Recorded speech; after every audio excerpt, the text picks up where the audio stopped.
Kemudian ada beberapa hukum yang terkait sekarang di dalam ahkamul istinja, di dalam hukum istinja. Ya, sebelum kita masuk kepada pengertian istinja, ya, ada beberapa hukum terkait di dalam istinja.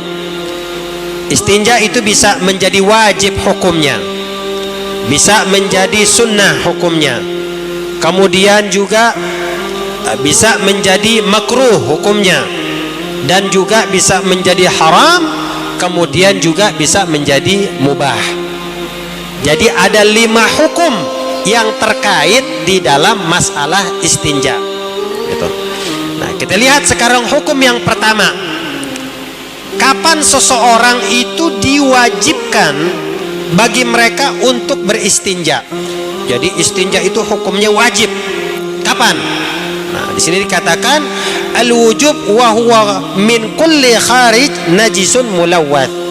Jadi setiap segala sesuatu yang keluar, gitu ya, yang keluar dalam bentuk kotoran, najis, begitu ya, yang keluar dalam bentuk najis, dan kemudian dari kotoran tersebut mulawwath, artinya tidak apa namanya, tidak kering, tidak keras, apa namanya, basah, begitu ya.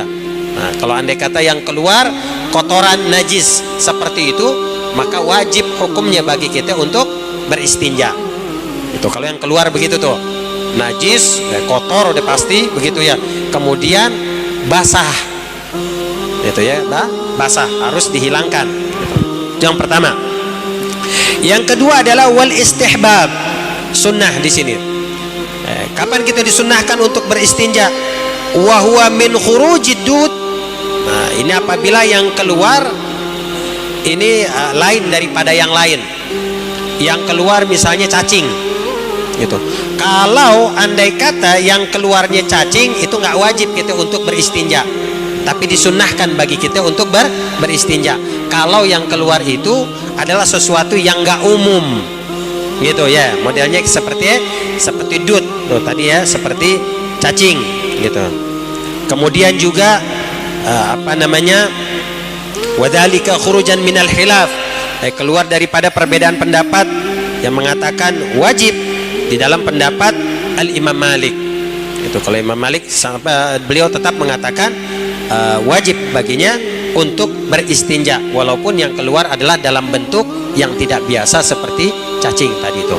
Tapi kalau di dalam madhab kita sunnah saja, gitu ya. Mau cebok ya silakan, kagak ya udah nggak apa-apa, begitu. Kemudian yang ketiga adalah al-karahah, makruh di sini. Ya. Makruh hukumnya bagi kita untuk beristinja kal istinja minar rihi.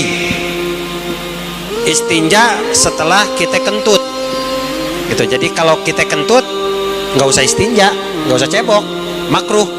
Gitu ya, karena nggak ada yang keluar. Yang keluar cuma angin.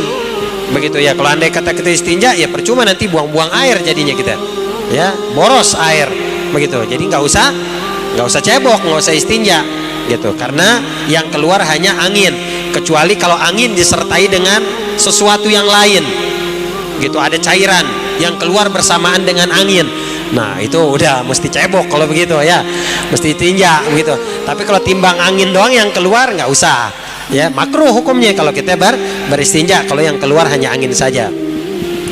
Kemudian yang keempat adalah hurmah, haram hukumnya.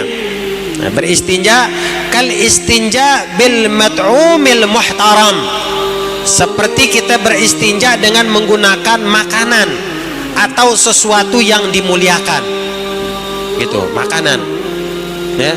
Jadi ada roti udah keras, kita pakai buat istinja.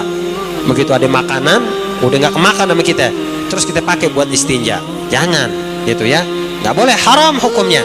Atau sesuatu yang dimuliakan, seperti misalnya kertas, tapi kertasnya ada ilmu di situ, ya, ada pelajaran di situ tertulis di dalam kertas itu, terus kita pakai tuh kertas, sobekannya buat beristinja, nggak boleh, itu hukumnya haram. Jadi sesuatu yang sifatnya dimuliakan itu diharamkan bagi kita untuk kita pergunakan ketika kita beristinja, seperti itu.